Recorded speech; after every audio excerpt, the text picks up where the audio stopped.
Welcome to another episode of Hashtag Agency Life. And today we have the man, the myth, the legend, Davinder. How are you today?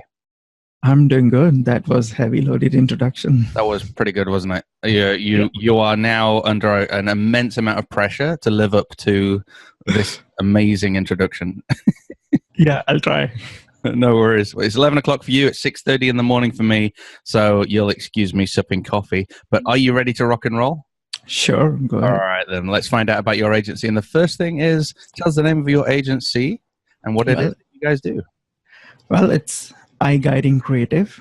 The URL is iGuiding.com. I'm sure a lot of people don't know about it because I don't actually push it forward because most of us who work on client websites don't care about our own websites. So that's the story.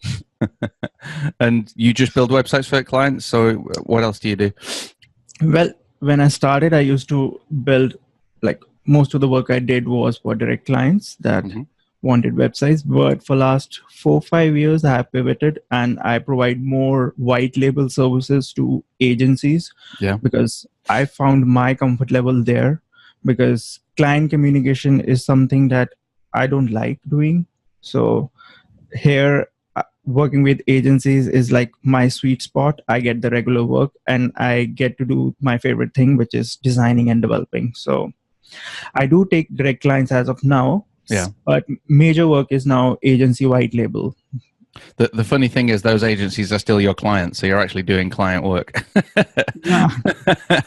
You said you don't like working with clients. The good thing, though, about agencies, because we do the same as you're aware, is that obviously agencies understand what it is that we're doing and they really appreciate what we're doing, whereas sometimes the end client has no concept about how hard or how valuable the work that you're doing for them is, and they sometimes treat you in that way as well. We found that an awful lot. It's been a very uncomfortable experience. So working with agencies for us has been a wonderful experience. So you think you already alluded to this, but if we're going to have a birthday party, we're going to, I don't know, get everyone together for a big celebration. When would we be celebrating your birthday, and how old is your agency? Well, right after Christmas, I think 27 December. So it would 6th year in progress. So happy birthday. Christmas. Thank you. No worries. Okay, how many people do you have in your team? Well, it's just me, but I do have subcontractors, and because I know a lot of people who are specialized in certain things. So when I know that this project needs that kind of work, I directly go to that person and subcontract it, because even though I can do those kind of things, but I'll take 2 hours to do that thing and that person will take 15 minutes. So it makes more sense to subcontract. Absolutely. I've taken to doing the exact same thing, especially for things like JavaScript, because I try and like to think I know JavaScript, but I'm completely rubbish. And it takes me absolutely hours to do it. And I know a guy who can just do it like that. We are in the same line. Oh, that's okay then. Anything else is fine, but put JavaScript in front of me and I'm Googling, I'm on Stack Overflow, whatever it's called, the answer website, and I'm just like, oh, this is crazy. I need to change. And it still doesn't work. Exactly. Or it works, but it's really slow, or something random happens. So anyway, so do you guys have, do you have an office like at home, so your virtual setup, or do you have an office that you travel to? I have a home office. I have a separate room in the house because I don't need a physical office, because my clients are not here in India. They are all over the world, mostly in US and Australia. So having a physical office doesn't make much sense. I will be wasting time just traveling. So a separate cozy room, this one in the house, no one disturbs, is my best place to work. And as you're building your agency, as you're creating the relationships with the contractors, etc., do you have any sort of culture that you're trying to adopt? I think the main thing when you talk to people, not just your clients, but also to people who you may work in future, I think you need to be real, be practical, and more importantly, be human. You got to respect the other person. He may not know what you know, but he would know what you would know. So you got to respect. And on more profound level, I am a little careful about quality control and project deadlines. So I try to, vet people as per on those parameters, because for me, quality comes first and meeting deadlines is also very important. So these two important factors, plus, mutual respect for each other, I think these are very important for a team culture, because you can't, obviously everyone makes mistakes. Your team member would make mistake. I would make mistake. Clients make mistakes. Subcontractors make mistakes. But then you got to move ahead. I think, see the positive side of things. So yeah, things do work fine. I think I'll hold my hand up to making at least 3 mistakes a week. So. Again, you are not alone. I don't know about 3, but I don't know. I made that number up. That was probably a mistake, making that number up. But no, I know I screw something up. At least once a week, I'll screw something up. And so whenever I'm then talking with the rest of the team, I'm like, oh, just remember yesterday I screw up as well. So none of us are perfect, but let's work on this. In fact, just quick story aside, that Larissa, who works with me, she's one of those people that when she makes mistakes, she'll go quiet for like 2 or 3 hours as well, because she'll get really cross with herself that she made that mistake. And I'll be like, it's fine. Just think of this now and channel that into not doing that again, and doing something different. But she'll get really, really cross with herself because she hates making mistakes. Shout out to Larissa. All right, then. So your company, your mission, have you evolved a particular niche, a particular industry that you work in over the last 6 years? Well, when I was working just with my own direct clients, I used to work just on small business websites and blogging websites, because at that time, blogging websites were like equal kind of a business as compared to brochure niche website. Nowadays, it's more of small business websites, and depending on the agency I'm working, because certain agency, like one agency only did membership websites for women entrepreneurs. So that became my specialization, because I had those projects coming every month. So other agency that I'm working with now have only small business, clients like accountants, lawyers, these kind of websites. So my niche, I don't have specific niche. It changes according to the, agency clients. Well, you do have a niche. It is the design agencies. You're a developer or a web builder, web designer for design agencies. And I was wondering within that, whether you're doing the design element predominantly for them, or whether you're predominantly doing development for them as well, or a mixture of both. Nowadays, for all the agencies that I work, I do both design and development from start to finish, because things have changed now. Like earlier, like if you rewind 4 or 5 years ago, the designing was done in Photoshop, then mock-up was made ready and then sent to the client for approval. Yeah. Now, at that time, in certain agencies, I used to work only as a developer, where I was provided the design, while for some, I only worked as a designer. Like you can call it an ironical situation, but now the designing part has changed. Now I design in browser, so the Photoshop has gone out of the window. So I design in the browser, take a screenshot, send it for approval. Once it's done, Beaver Builder does the magic. Yeah. I knew you were going to mention Beaver Builder at some point. I was just waiting for it. Yeah. We had a conversation a couple of episodes ago as well. I think, actually, no, the episode's not out yet, spoiler alert. And we were talking about another company as well now who predominantly builds, they use Elementor, and they're predominantly designing and building inside of the browser now, because it is so freaking easy. It's the same effort to lay a website out in Beaver Builder as it is to lay the website out in Photoshop, which is phenomenal. And then obviously there's all the other code you can create around it if you need to create workflows and logic. That's all cool, but it has taken a whole load of time out of the process for a lot of people. I love that. So what do you feel as a business the main problem is that you're solving for your clients, for your agency clients? I think presenting the right message of the client and his business on his website in a most professional layout that you can make. I make sure that the design I create for the client website is easy for digestion by the website visitors, so that they can take the next step, which is resulting into a conversion for the client, because that's the real motive for making a website. Yeah. Right. So even a brochure website, the real motive is to show the contact information, about information, so that someone who lands on the website gives a call to them or fills up their landing contact form. So you got to make your design should solve a problem of making the visitor, make a quick contact for the person for whom the business is representing that website.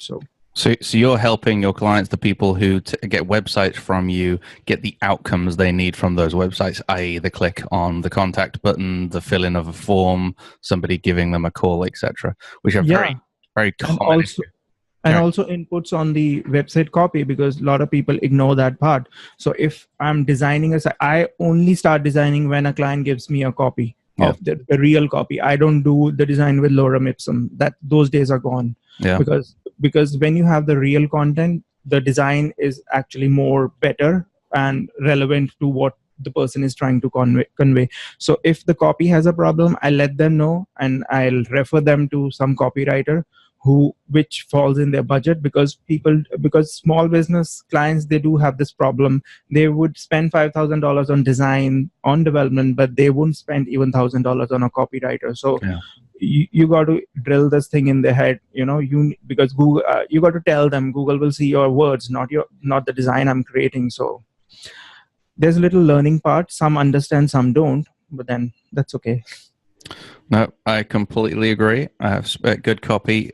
If you go to many websites, especially ones that we built in the past a few years ago, and you type in lorem into the search of WordPress, you might accidentally find the odd page that still has lorem, because clients have not yet got round to replacing the lorem ipsum, but they still wanted to go live. And we were like, guys, crazy. Come on, let's get the real content in there before we push it live. No, we'll go backfill it. We will. And I'm sure there's still some lorem ipsum out there. I massively agree. That's actually kind of like back in the days of print, it was really important that we had all of the words in advance, so we knew what the word counts were, etc., so that we could lay out the page and we knew what it was going to look like. Because if someone added a paragraph, that could change the entire page.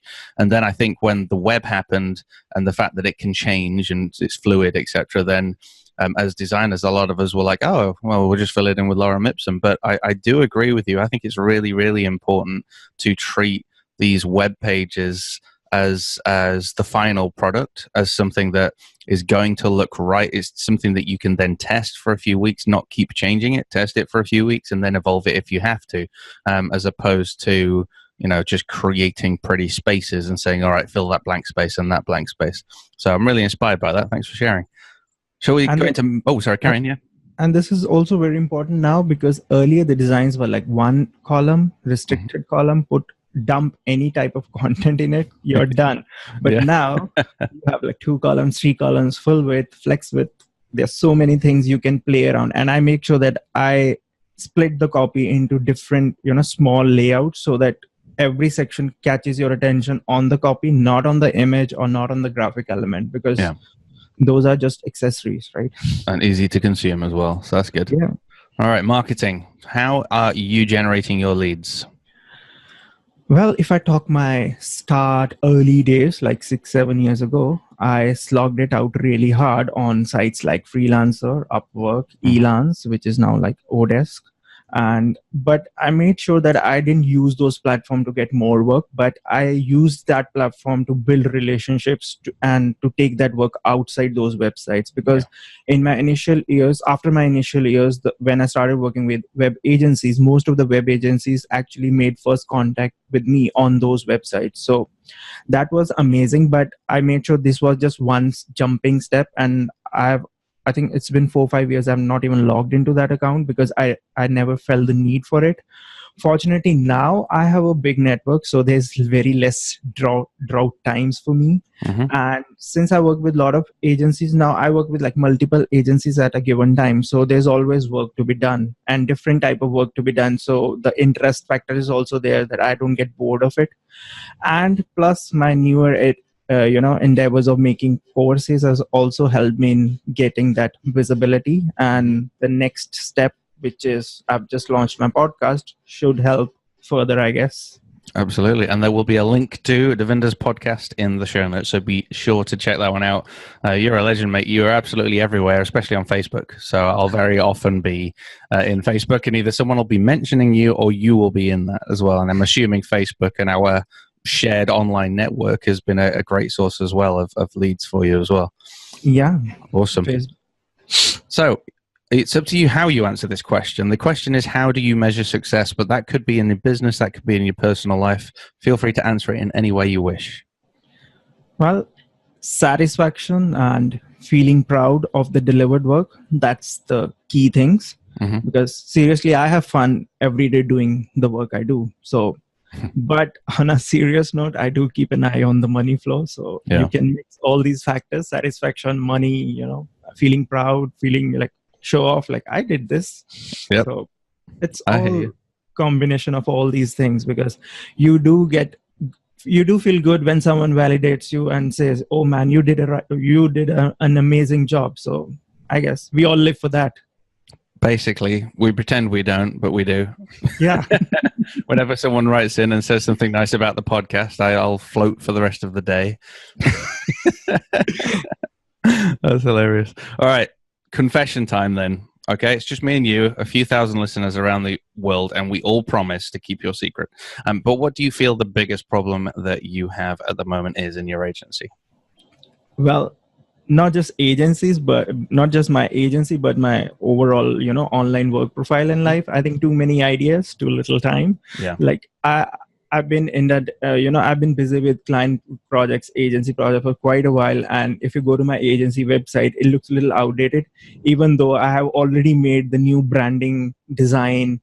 It is sitting on a dev server. It's just for one last year, I didn't get time to, update my own website. So too many ideas, too little time. For last 2 years, I've been trying to, fix that problem by focusing one thing at a time. Because to be honest, I don't want to do, client work or agency work for 100% of my time. I want to split my times, doing other things like making courses, podcasts, and, making few digital products. So I try to manage, and split my time into these things. And not just time, I also want to split my revenue, streams between them. Because if you are, to be brutally honest, if you are just relying on some one agency or few bunch of clients, that's not a right way or a secure way. You got to have a multiple, different stream of revenue. So I think I'm at 30% if you consider my revenue stream from non-agency work or non-website work, which include courses, affiliate sales, and all that stuff. But I want to up it like to 50%, because that's my real goal. So trying to do that, I managed to launch 4 courses in last 2 years, and now I have a podcast in the mix. I have few interesting ideas to implement. So I'm organizing this year. So my podcast website will not be just podcast website. It will be my main hub for all the content that I create. So watch out for new things probably in January. So that's where you're building up the personal brand. And bear in mind that Angled Crown's current website that we have is a very quick, we need to update this. Basically, we built a site maybe 2 or 3 years ago based off a brand board when we did a new rebrand. And that was only ever meant to be there for a few weeks and ended up being live for 2 years.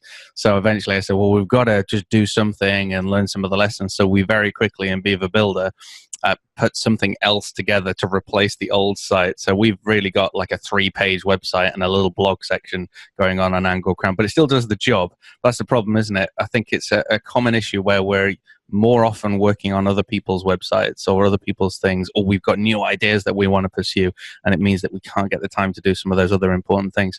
With regards to the revenue streams, I'm really excited to see how the courses go, how the podcast goes as well. And there's a phrase here in the UK and I think in the US as well, not to put your eggs in like too many eggs into one basket, because obviously if you drop the basket, all the eggs will crack. So spreading out and trying to find multiple channels of income is a really, really wise move. So if you're watching, if you're listening, then be sure to see how can you diversify your income streams as well as an entrepreneur and as a business. Because if the big client switches off or a range of clients don't pass any work anymore, for example, 2008, there was the massive crash of the economy, and quite a lot of company budgets were slashed. Therefore, investing in new design or new websites were cut. Now, I know a lot of agencies, including our own, that really, really struggled because there was just this cut off of business. So having other revenue streams is such a good move and really helpful. Right, you confessed earlier as well that you really love doing what you're doing. You love building the websites, etc. It's your passion. It doesn't necessarily feel like a job to you because you get really excited by it. So how do you switch off? Or do you? So when you say switch off, or actually switch off, because when I'm not working, I turn off my internet for those hours. So whether it's my afternoon nap or my night sleep, No internet on my phone, no Wi-Fi. I get no messages, no pings, may whatever happens. Because for this precise reason, I stopped taking clients on monthly maintenance, because it was a big headache for me. Because when you're working alone and a site goes down in some part of the world and that person messages you and you are like, either you're sleeping or you're doing something else. So I switch off completely when I'm not working, and I have a very strict schedule. Like, I work for this hours. I don't work for more than 3 or 4 hours at a stretch. So I have fixed blocks of time from Monday to Friday that I work. Saturdays and Sundays I don't work much, to be honest. But even if I work, it's just like during the afternoon or little morning time. That's about it. And as far as leisure time, as far as switching off in terms of being, leisure and doing things that you like, I love watching animal programs on National Geographic. So that is, even though my wife doesn't like it, but so, and other very important way to switch off is my 4-year-old daughter. So that's the healthiest distraction I have in my life. My daughter's got into Minecraft over the last few years, so that's one of the ways I've been switching off, is going into Minecraft, but I'm still looking at a screen. I think turning off the internet, that kind of scares me. I think I may have an internet addiction. No. So you're a better man than me. No, I've been doing that for last 4 or 5 years now, and it's been really good, because I rarely turn off 3G or 4G internet on my mobile. I only do that when I go out. Within home, it's just the Wi-Fi network, so I just need to turn off the Wi-Fi. That's about it. Yeah. Maybe I'm going to try that. And I've heard a lot of people, a lot of articles as well about turning off your phone at night, not having it near you, etc. Maybe having it in another room on charge rather than next to you. I have phone next to me on the side table, but it's like facing down, so I can't see who is messaging me. The only thing that it will beep would be the morning alarm, and usually I wake up like 5 minutes before the alarm. So my biological clock is also set up like my now. That's funny that I set my alarm this morning just in case I overslept for this. But yeah, I woke up. I always seem to wake up just a few minutes before my alarm, as if my body is just somehow knows the time. It's very strange. How do you stay healthy then? We sit at a computer a lot, but obviously you've said you go out at weekends, etc. Is it through food, diet, or exercise, or do you even manage to stay healthy? Yeah, lately I've been focusing more on the health aspect. Getting old, right? So you're 25 now, right? No, you're Plus a bit of tax. You're short. I'm 36. You're the same age as me. I knew that. We're both 36. We're twins. I just turned 36 2 days back, so it's just fresh into 36. Old man. Sorry, carry on. So how does the old man stay healthy? Well, I walk a lot, to be honest. From Monday to Friday, in the evening, 6 to 7, I'm walking. I make sure I walk at least 5 kilometers in a day during that 1 hour. And I have my earphones in my ear, and I'm listening to one podcast episode, which is 1 hour long. So I walk in the garden. I listen to things that I want to listen. Sometimes it's your podcast that I'm listening. So that's the Monday to Friday routine, because it's very important that you go out, walk or do some kind of physical activity, because we sit a lot on chair. So that does take toll on your back. And I also try to eat healthy and keep my weight under control. I tend to put on weight very quickly. So I make sure that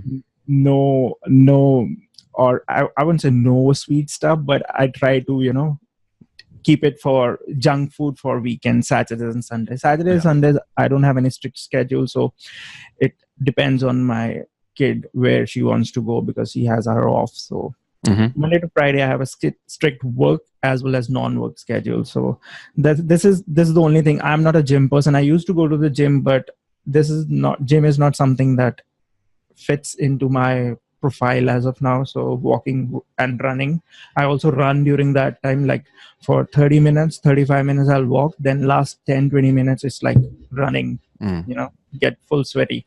We're a member of the gym, and Larissa has to convince me to go. She'll be like, well, when are we going again then? I'm like, and then I'll have rubbish excuses as to why we're not going. Gym is just like AppSumo deals. You buy it and don't use it. Yes. I think I use about 30%. I made that statistic up of any AppSumo purchase. I just bought one the other day, and I've logged into it once, and I've no idea what it is. So I've got like 20 days before I have to hit the refund button or work out how to use it. It's that fear of missing out, isn't it? You're like, I must buy this just in case it's awesome and going to change my life. Although one product did, but how you got onto this show was through Book Like a Boss. Which has been phenomenal, and that was an AppSumo deal for me. So obviously, never paid for it since, and it's been running all of the booking and the scheduling for both my business meetings and for this show as well. And so, I bought the similar product from AppSumo, which is Bookify. Bookify, yes. So I did set it up, but I have not used it till now. So Book Like a Boss, mate, it's the best. It's got to be. In fact, Nikhil Kligman, who is one of the founders of it, was on the podcast many episodes ago. So if anyone wants to go and listen to that episode and find out how that all started, as well as the good that he's doing with regards to he was designing t-shirts, etc., and raising money for charity, it's a brilliant episode. I think that was like 50 or 60 episodes ago, and it was one of those that really impacted me. So definitely recommend people go ahead and listen to that. I'll try and remember, because I'm very forgetful, to put that one in the show notes. We are on the last question, mate. Okay. It's very strict. You are a very strict guy with regards to your routine, so I'm very pleased about that. That means you're going to stick to one tool, hopefully, that you believe has been instrumental in your success, and why. Well, when I started, it was Genesis Framework, but now Genesis is dead and buried, and it has been replaced by Beaver Suite. So Beaver Theme, Beaver Plugin, and Beaver Themer. That's the best combo to build any type of website, at least for me during this time, because even though I do have few clients running on Genesis even today, and it's not given me any problem, but if you talk about or the current client requirements type of websites they want, little more feature rich, Beaver makes it more easy. So for me now it's Beaver Builder plus all the other Beaver products. But earlier it was only Genesis, because all the development was done using custom Genesis themes. Yeah, I agree with Beaver Themer especially, and there's been an add-on for Pods, because we've got a lot of Pods-based sites as well. Me too, I love it. Yeah, Pods is amazing, and we've been able to. There's a Beaver Themer add-on for Pods, which we've activated, and for this new project that we're working on, we're having to create these really complicated data sheets. And I was like, oh my gosh, these are going to take us hours. And then I thought, wait a minute, we can do this in Beaver Themer. It's just, you do it for the single, and then we lay it all out, and we've created these templates to make all the tables and everything. So these big, really long fact sheets, they're like 32 pages long. They're massive. And then we're literally dragging everything in and just laying it out, and it looks phenomenal. And it's all done in Beaver Themer without any HTML, without PHP for all of the relevant calls. None of it. It's just made it so easy. So, folks, I'll put a link to Beaver Builder in the show notes as well. Yeah, Beaver Themer is amazing. It's just a lot of people don't know what it does, but I'm actually going to make a course on it. Actually, I'm already started recording it, but I'm not going to do it, the real way as of now, because they are going to update Beaver Themer in few weeks with a lot of new conditional options. So. Oh, good. I think it's hard to a non-developer to describe what Beaver Themer does is actually very hard. I mean, you can say to people, "Oh, it puts a header and footer in," but that doesn't mean much to you. I can tell you what it does. Like, you already have Beaver Builder installed, right? And you install Beaver Themer. Hey, I installed Beaver Themer. What the hell did it do? I just have one blank screen. That's about it. Yep. But it's very powerful. It's just people need to be educated. It does have a learning curve, just like Genesis doesn't get into head of a lot of people. Why? Because it has quite a big learning curve. Same goes for even Beaver Builder has a more learning curve if you compare it with other page builders, but then Beaver Builder gives you better return in the long run because it doesn't break when you update either Beaver Builder or WordPress.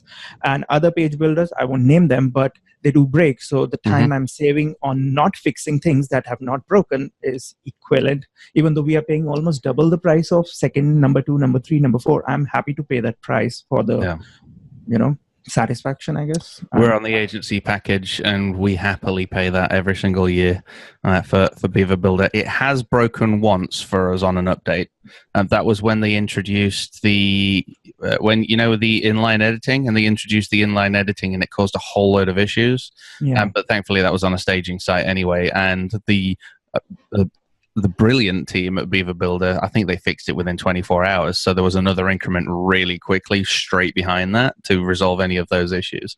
And it wasn't necessarily a site breakage. It was more of a user interface. So the client was struggling to use and to actually be able to save things. I think it was something along those lines at the time. But that's pretty much once that I can remember in 3 or 4 years now of being a Beaver Builder member. So phenomenal product, and I'm with you there. We're living on Beaver Builder. Yeah. Mate, it's been awesome chatting with you. I really, really enjoyed it. Quite inspired to maybe introduce that hour walk. I think I can do that because I have plenty of spare time, either in a morning or in an evening, that I could do that. I keep saying I'm going to go for a walk, and then I don't, and I've said it on this podcast, so maybe you could hold me accountable. Yeah, I can say, hey, Lee, how's it going? Okay. I actually do that for a couple of people. I message Todd every morning. I don't know if you know him, Todd Jones. Copyflight. Yeah. I always it's like evening for me, like 5:15, 5:30 in the evening, and it's like morning for him. He's having his first coffee, and I say, okay, how are you doing today? Health okay? You walked or not? Because he also has certain health issues and all that. So it's good because he will also ask me, like, did you go for a walk? I said, I'm just going in 5 minutes. I just said hello to you. Well, Mike Oliver emailed me the other day. He's another member of the community and a good friend of mine, and he was saying that perhaps there should be some sort of online fitness log / accountability or something for all of us guys and gals in the agency circles, because like you said earlier, we're sitting in our chairs most of the time, and some of us, there'll be long hours, there'll be the temptation to snack and all of that sort of stuff. And like you, I put weight on like this, like I'm like that all the time. It's just one day I'll look in the mirror, I'll be like, no, and then starve myself for a week. So it would be great if maybe there's a gap in the market. Anyone listening, anyone watching? Okay, my secret inspiration for me to get up and walk is to listen to podcasts. Earlier, I used to listen to podcasts, was sitting on my desk and working. But now I've made this rule: no listening to any podcast when I'm working on my desk. Only listen to podcasts while I'm walking or I'm running. So just when I see my iPhone with a a notification, okay, this podcast episode is there and it's kind of interesting. So I need to go to walk now. Need to go for a walk. Well, that's everyone. That's your new rule. So everyone listening to the Agency Trailblazer podcast are going to be the fittest people in the world because we do 3 podcasts a week. So that's 3 walks everyone's going to go on as of now because Davinder said so. Mate, thanks so much for your time. Have a wonderful day, and we'll speak to you real soon. Good day.